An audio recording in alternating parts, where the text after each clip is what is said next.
आज हम लोग देखते हैं एनसीईआरटी क्लास 10th हिस्ट्री का अध्याय 1 यूरोप में राष्ट्रवाद का उदय। वस्तुनिष्ठ प्रश्न और ऑब्जेक्टिव सब्जेक्टिव दीर्घोत्तरीय प्रश्न सभी देखेंगे। तो आइए देखते हैं पहला नंबर क्वेश्चंस। किसी राष्ट्र की सामूहिक पहचान को क्या कहते हैं? इसका आंसर है बी, राष्ट्रवाद। वह राज्य जहाँ की राजनीतिक सत्ता उसकी सांस्कृतिक सत्ता से मिलकर बनती है उसे कहते हैं। सी आंसर होगा राष्ट्र राज्य। 4 चित्रों की श्रृंखला किस कलाकार ने बनाई जिसमें उन्होंने अपने सपनों का संसार रचा? फेडिक सॉरियो। अनस्टर्न रेनन कौन था? इसका आंसर होगा ए, फ्रांसीसी दार्शनिक। निम्न में से किसे मैटरनिख ने हमारी सामाजिक व्यवस्था का सबसे खतरनाक दुश्मन बताया? मैजिनी। निम्न में से किन देशों ने मिलकर नेपोलियन को पराजित किया था? इसका आंसर होगा डी, ब्रिटेन, रूस, प्रूसिया, ऑस्ट्रिया। राष्ट्रवाद की पहली अभिव्यक्ति किस क्रांति के साथ हुई? इसका आंसर है ए, फ्रांसीसी क्रांति। एकीकरण के बाद जर्मनी का सम्राट किसे घोषित किया गया? इसका आंसर है बी, प्रूसिया के राजा विलियम प्रथम। 19वीं सदी के मध्य इटली कितने राज्यों में विभक्त था?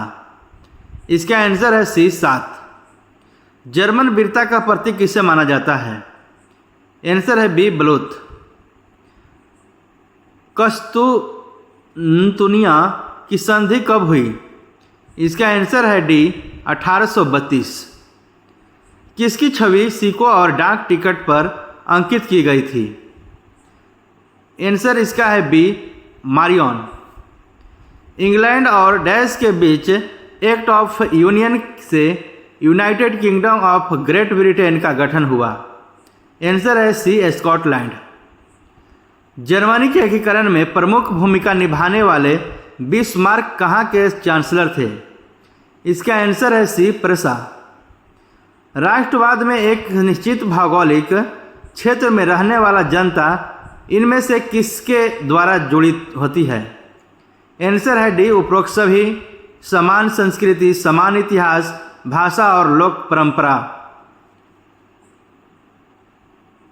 बुर्बो राजवंश का शासक किस देश में था? आंसर है फ्रांस। वह विचारधारा जो स्त्री पुरुष को सामाजिक, आर्थिक एवं राजनीतिक समानता पर आधारित हो सके उसे कहते हैं। आंसर है इसका नारीवाद। मार्सिले किस देश की राष्ट्रीय भक्ति गीत है? आंसर है सी, फ्रांस। डी होगा, फ्रांस। रक्त और लौह की नीति का अवलंबन किसने किया? इसका आंसर है बी, बिस्मार्क। फ्रांस की क्रांति का अग्रदूत किसे कहा जाता है?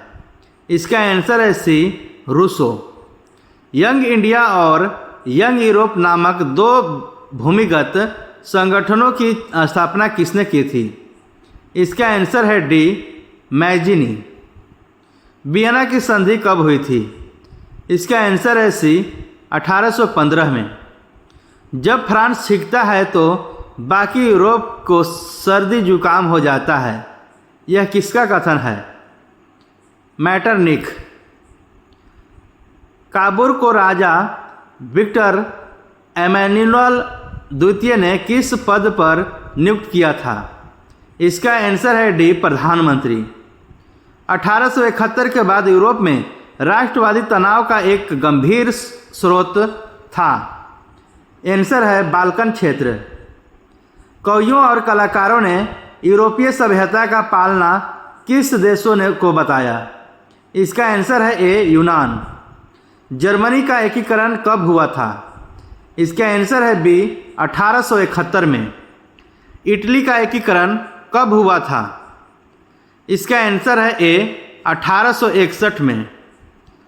जर्मन राइन महासंघ की स्थापना किसने की थी? आंसर होगा ए नेपोलियन। चार्टिस्ट आंदोलन किस देश में हुआ?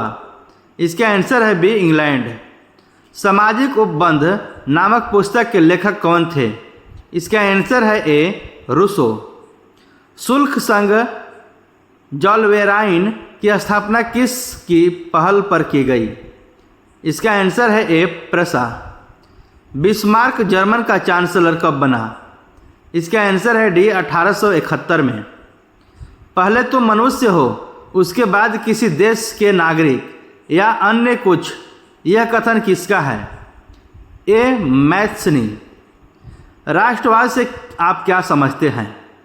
राष्ट्रवाद किसी राष्ट्र की सामूहिक पहचान होती है जो लोगों को एक समूह, इतिहास, परंपरा, भाषा, जातीयता और संस्कृति के आधार पर स्वयं को एकीकृत करती है। निरंकुशवाद से आप क्या समझते हैं?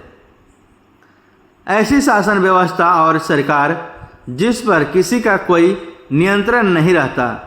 इतिहास में ऐसी राजशाही सरकार को निरंकुश सरकार कहते हैं, जो अत्यंत केंद्रीकृत सैन्य बल पर आधारित और दमनकारी सरकारें होती है। कल्पनादर्श यूटोपिया क्या है? एक ऐसे समाज की कल्पना करना जो इतना आदर्श है कि उसका साकार होना लगभग असंभव प्रतीत होता है। फ्रेडरिक सॉर्यू कौन था?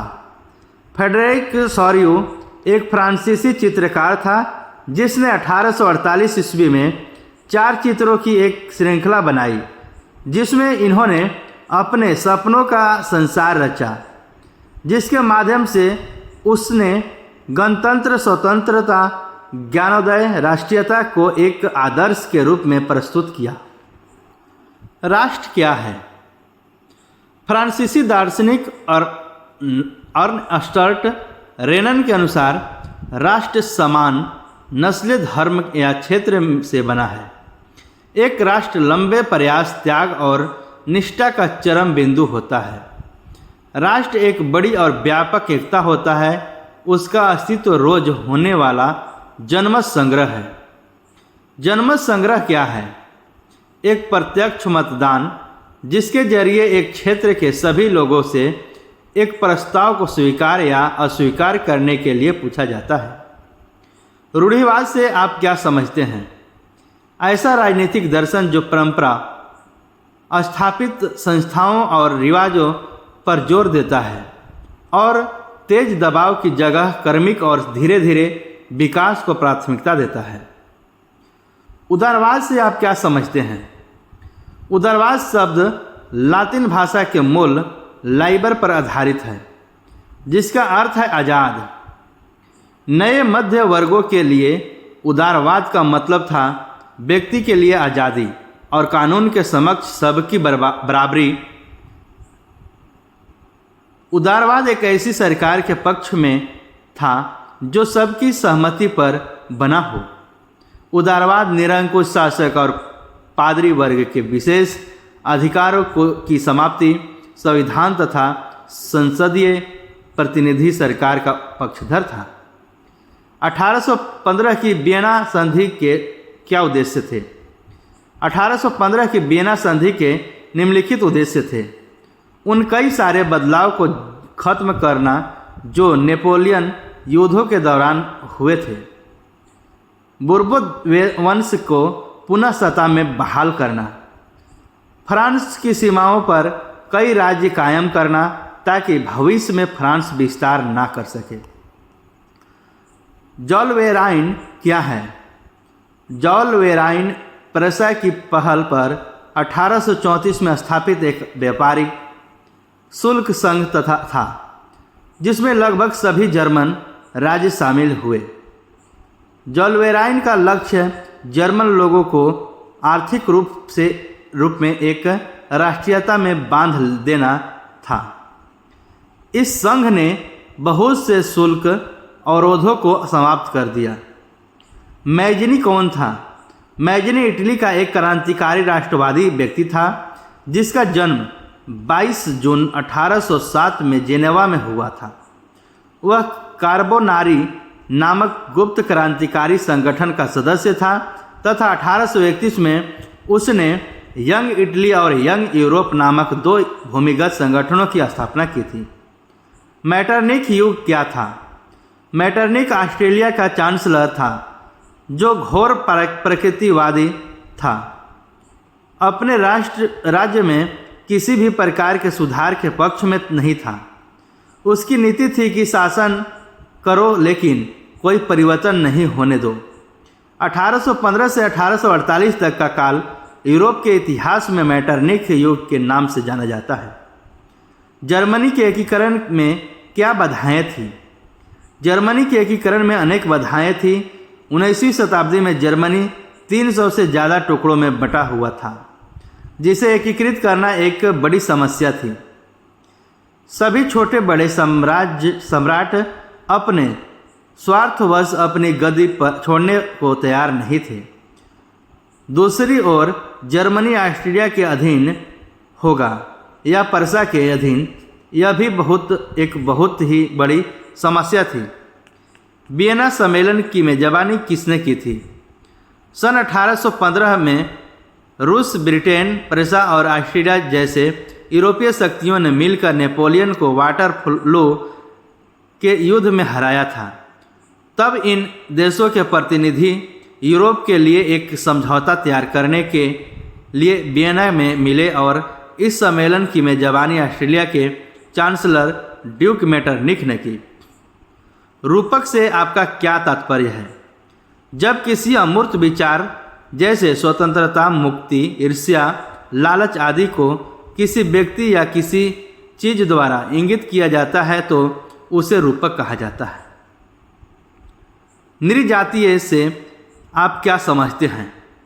एक साझा नस्ली, जनजातीय या सांस्कृतिक उद्यम अथवा पृष्ठभूमि जिसे कोई समुदाय अपनी पहचान मानता है। नेपोलियन बोनापार्ट कौन था? नेपोलियन बोनापार्ट फ्रांस का एक महान सेनानायक था जिसके नेतृत्व में फ्रांस ने अनेक विजय प्राप्त की। बाद में उसे 1804 में फ्रांस के सम्राट घोषित किया गया। उसके द्वारा उदारवादी शासन व्यवस्था के लिए बनाई गई आचार संहिता प्रसिद्ध था। लघु उत्तरीय प्रश्न, 1848 ईस्वी को फ्रांसीसी क्रांति के क्या कारण थे? सन 1848 ईस्वी के फ्रांसीसी क्रांति के प्रमुख कारण निम्नलिखित थे। मध्यम वर्ग के शासक का प्रभाव, राजनीतिक दलों के में संगठन का अभाव, समाजवाद का प्रसार, फोरहे लुइस फिलिप की नीति। इस नीति का सबसे प्रमुख कारण लुई फिलिप की नीति और जनता में उनके प्रति असंतोष था। वह जनता को तत्कालिक समस्याओं को सुलझाने में असमर्थ था। लुई फिलिप के निरंकुशवाद से वहां मध्यम वर्ग का प्रभाव बढ़ता जा रहा था। उदारवादी मध्य वर्ग को लोगों के संविधानवाद की मांग को राष्ट्रीय एकीकरण की मांग से जोड़ा दिया। इटली और जर्मनी के एकीकरण में ऑस्ट्रेलिया की क्या भूमिका थी? इटली और जर्मनी के एकीकरण में ऑस्ट्रिया की काफ़ी महत्वपूर्ण भूमिका थी। इटली और जर्मनी के एकीकरण में सबसे बड़ी बाधा ऑस्ट्रेलिया ही था। ऑस्ट्रिया कभी नहीं चाहता था कि इटली और जर्मनी का एकीकरण संभव हो। दूसरी ओर एकीकरण के पूर्व जर्मनी 300 से ज़्यादा भागों में बटा हुआ था, जिसके दो सबसे बड़े भाग ऑस्ट्रिया और पर्सा थे। ऑस्ट्रेलिया चाहता था कि जर्मनी उसके अधीन रहे, जबकि पर्सा जर्मनी को अपनी करना चाहता था, क्योंकि जर्मनी की अधिकतर जनता पर्सा के अधीन होना चाहिए थी, जिससे स्पष्ट है कि इटली और जर्मनी के एकीकरण की सबसे बड़ी बाधा ऑस्ट्रिया था। यूरोप में राष्ट्रवाद को फैलाने में नेपोलियन बोनापार्ट की किस तरह सहायक हुआ? यूरोप की राष्ट्रवाद की भावना के विकास में फ्रांस की राज्य के पश्चात नेपोलियन के आक्रमणों ने महत्वपूर्ण योगदान दिया। फ्रांसीसी क्रांति ने राष्ट्रीय राजनीति में को अभिजात्य वर्ग या परिवेश से बाहर कर उसे अखबारों, सड़कों और सर्वसाधारण की वस्तु बना दिया। यूरोप के कई राज्यों में नेपोलियन के अभियानों द्वारा नव युग का संदेश पहुंचा। नेपोलियन ने जर्मनी और इटली के राज्यों को भौगोलिक नाम की परिधि से बाहर कर उसे राजनीति और वास्तविक रूप से रूपरेखा प्रदान की, जिससे इटली और जर्मनी के एकीकरण का मार्ग प्रशस्त हुआ। दूसरी तरफ नेपोलियन की सुधारवादी नीतियों के कारण फ्रांसीसी प्रभुता और आधिक्य के विरुद्ध यूरोप में देशभक्ति की भावना प्रबल हुई। गॉरिबाल्डी के कार्यों की चर्चा करें। गॉरिबाल्डी इटली के महान स्वतंत्रता सेनानियों में से एक था। उनका संबंध एक ऐसे परिवार से था जो तटीय व्यापार में संलग्न था और स्वयं व्यापारिक नौसेना में एक नाविक था। 1833 में वह यंग इटली आंदोलन से जुड़ा और 1834 में पीडमोंट के गणतंत्र विरोध से उसने भाग लिया। गॉरिबाल्डी मैजिनी के विचारों का समर्थक था तथा इटली के एकीकरण के लिए लाल कुर्ती के नाम से एक सेना का गठन भी किया। 1860 में गॉरिबाल्डी ने दक्षिण इटली की तरह हजारों लोगों का अभियान का नेतृत्व किया। इस अभियान में नए स्वयंसेवक जुड़ते चले गए और उनकी संख्या लगभग 30,000 तक पहुंच गई। निम्नलिखित पर टिप्पणी कीजिए। ज्यूसेppe मैजिनी इटली का महान क्रांतिकारी था। उसका जन्म 1807 में जिनेवा में हुआ था और वह कार्बोनारी के गुप्त संगठन का सदस्य भी था। 24 साल की अवस्था में लिगुरिया में क्रांति के लिए उसे बहिष्कृत कर दिया गया। तत्पश्चात उसने 2 और भूमिगत संगठनों की स्थापना की। पहला मार्सेई में यंग इंडिया और दूसरा बर्न में यंग यूरोप, जिसके सदस्य समान विचारों से रखने वाले युवा थे। मैजिनी का विश्वास था कि ईश्वर की मर्जी के अनुसार राष्ट्र ही मनुष्यों की प्राकृतिक इकाई थी। वह इटली के प्रदेशों को एकत्रित कर गणतंत्र की स्थापना करना चाहता था। वह राजतंत्र का घोर विरोध करता था। इसलिए मेटरनिख ने उसे हमारी सामाजिक व्यवस्था का सबसे खतरनाक दुश्मन बताया। काउंट कैमिले दे काउर इटली के सार्डिनिया पीडमोंट का प्रमुख मंत्री था। उसने इटली के प्रदेशों को एकीकृत करने के लिए आंदोलन का नेतृत्व किया। वह न तो क्रांतिकारी था न ही जनतंत्र में विश्वास रखता था। वह इतालवी की अपेक्षा फ्रेंच भाषा की अधिक बेहतर ढंग से बोलना था। फ्रांस से उसके गहरे कूटनीतिक संबंध थे, जिसकी सहायता से 1859 में उसने ऑस्ट्रेलिया को पराजित किया था। इस प्रकार काबूल के प्रयासों के परिणाम स्वरूप 1861 में इटली का एकीकरण हुआ और सार्डिनिया के शासक विक्टर एमैनुअल द्वितीय को एकीकृत इटली का शासक घोषित किया गया। यूनानी स्वतंत्रता युद्ध 15वीं सदी में यूनान ऑटोमन साम्राज्य का हिस्सा था। यूरोप में क्रांतिकारी राष्ट्रवाद की प्रगति से यूनानियों की आज़ादी के लिए संघर्ष 1821 से आरंभ हो गया। यूनान में राष्ट्रीयवादियों को निर्वासन में रह रहे यूनानियों के साथ पश्चिमी यूरोप के अन्य लोगों का समर्थन मिला, जो प्राचीन यूनानी संस्कृति के प्रति सहानुभूति रखते थे। कवियों और कलाकारों ने यूनान को यूरोपीय सभ्यता का पालना बताकर प्रशंसा की और मुस्लिम साम्राज्य के विरुद्ध यूनान के संघर्ष के लिए जनमत जुटाया।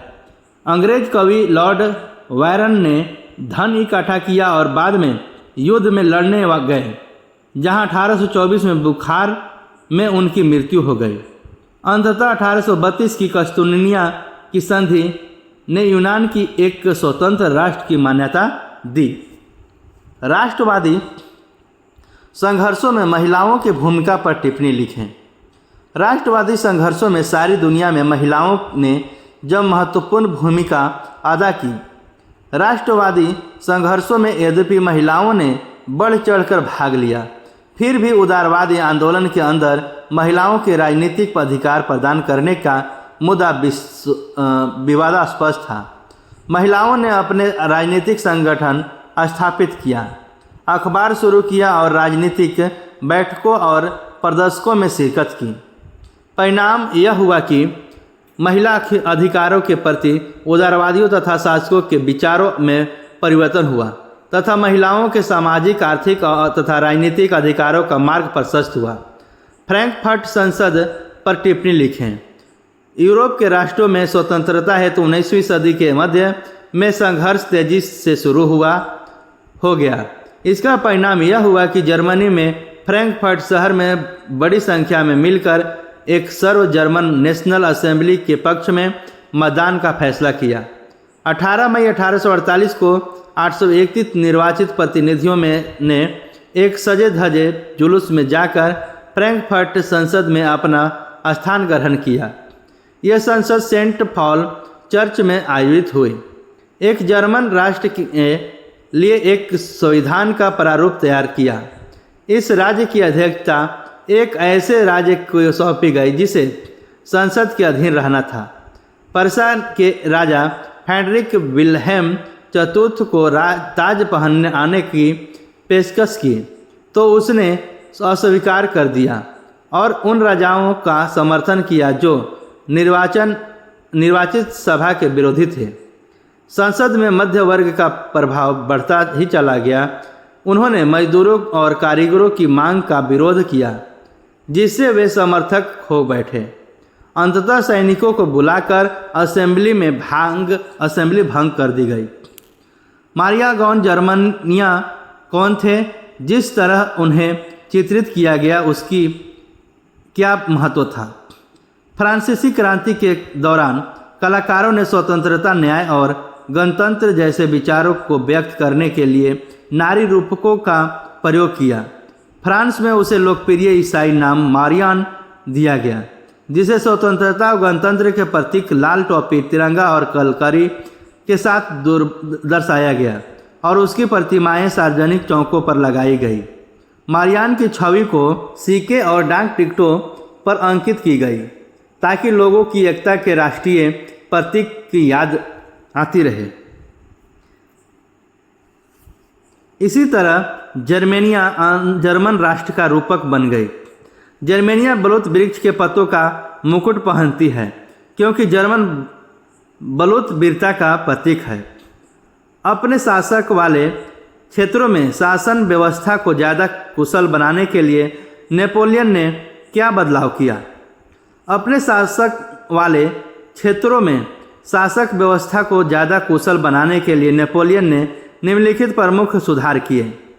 जन्म पर आधारित विशेषाधिकार समाप्त कर दिए गए और कानून के समक्ष सबकी बराबरी के लिए नियम लागू किए। संपत्ति के अधिकार को संरक्षित बनाया। यातायात और संचार व्यवस्था सुधार किया। मानक नावपोल को एक चलाई और राष्ट्रीय मुद्रा चलाई। बाल्कन प्रदेशों में राष्ट्रवादी तनाव को क्यों पनपा? बाल्कन प्रदेशों में अनेक जातीय समूह निवास करते थे। बाल्कन क्षेत्र का एक बड़ा हिस्सा ऑटोमन साम्राज्य के अधीन था जो अपने पतन के कगार पर था।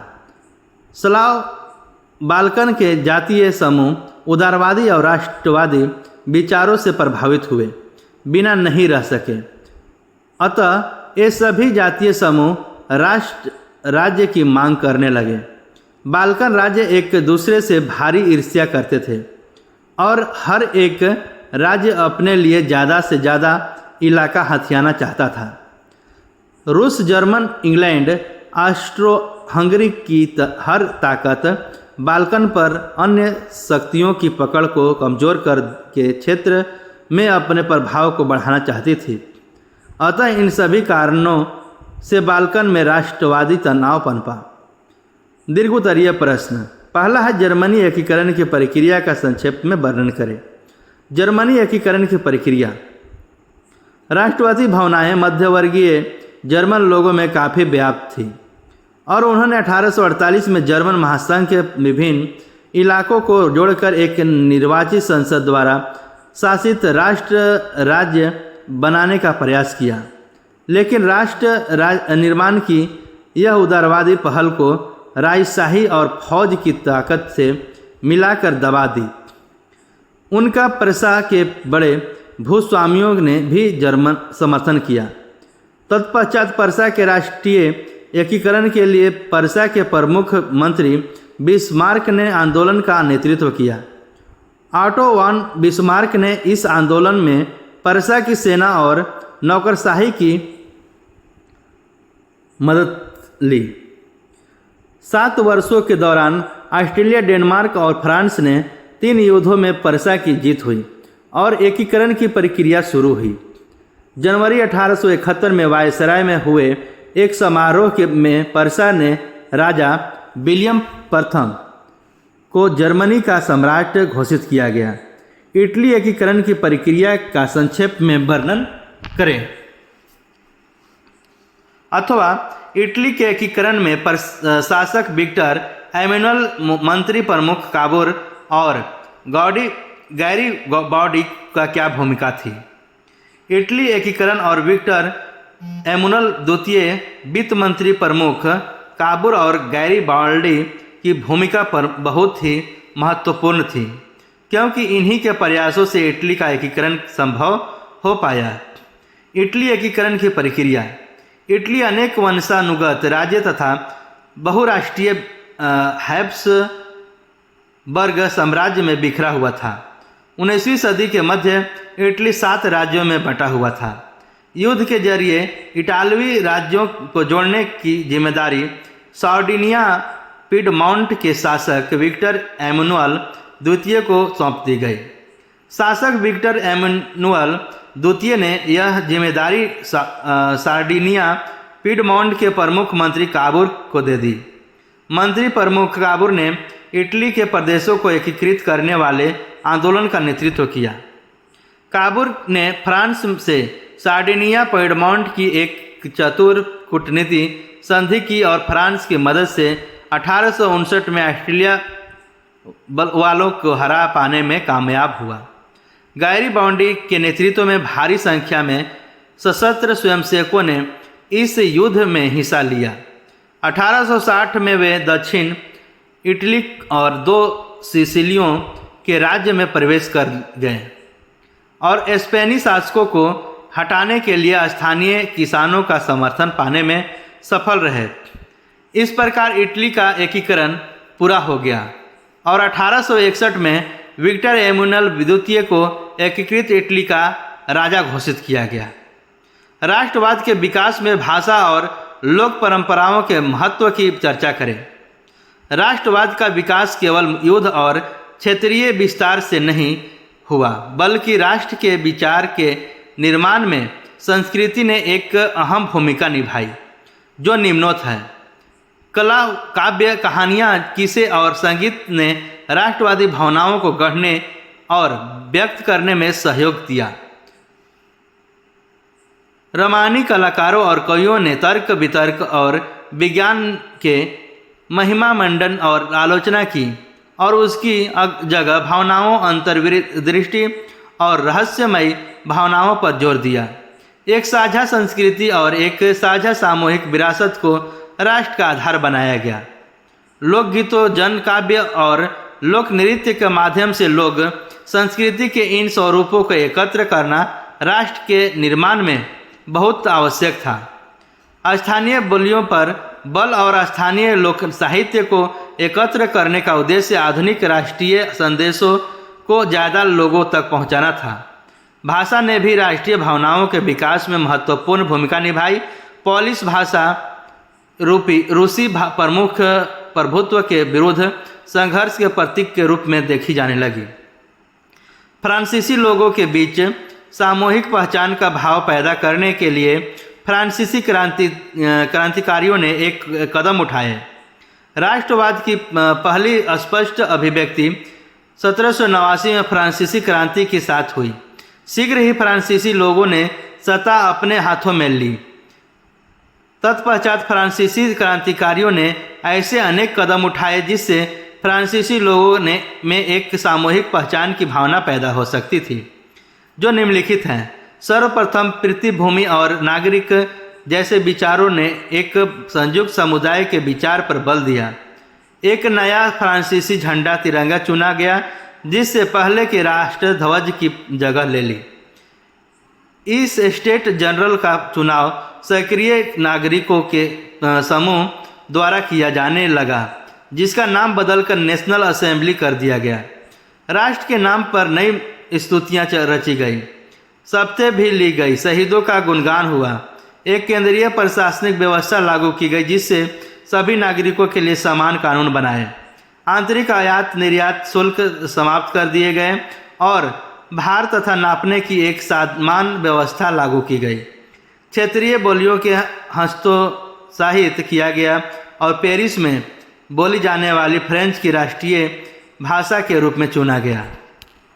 उदारवादियों की 1848 की क्रांति का क्या अर्थ लगाया जाता है? उदारवादियों ने किन राजनीतिक, सामाजिक एवं आर्थिक विचारों को बढ़ावा दिया? 1848 में जब अनेक यूरोपीय देशों में गरीबी, बेरोजगारी और भूखमरी से ग्रस्त किसान मजदूर विद्रोह कर रहे थे, तब उसके समानांतर पढ़े लिखे मध्य वर्ग उनकी भी एक क्रांति हो रही थी। उदारवादी की क्रांति का मतलब था कि वे स्वतंत्र राष्ट्र राज्य की स्थापना करना चाहते थे, जहां क्रांति की स्वतंत्रता और सभी लोगों के समान कानून और स्वतंत्रता हो। राजनीतिक विचार।